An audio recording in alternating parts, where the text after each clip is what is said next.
आप उस युग में बड़े हो रहे हैं जिस युग में इतनी बड़ी मात्रा में टेक्नोलॉजी का फैलाव है, प्रभाव है और उपयोग है। और इसलिए टेक्नोलॉजी से भागने की जरूरत नहीं है।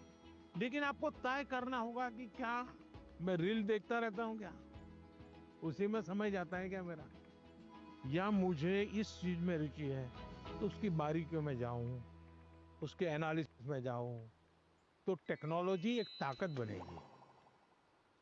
टेक्नोलॉजी को तूफान मत समझो, वो कोई बड़ा साइक्लोन नहीं है जो गिरा देगा।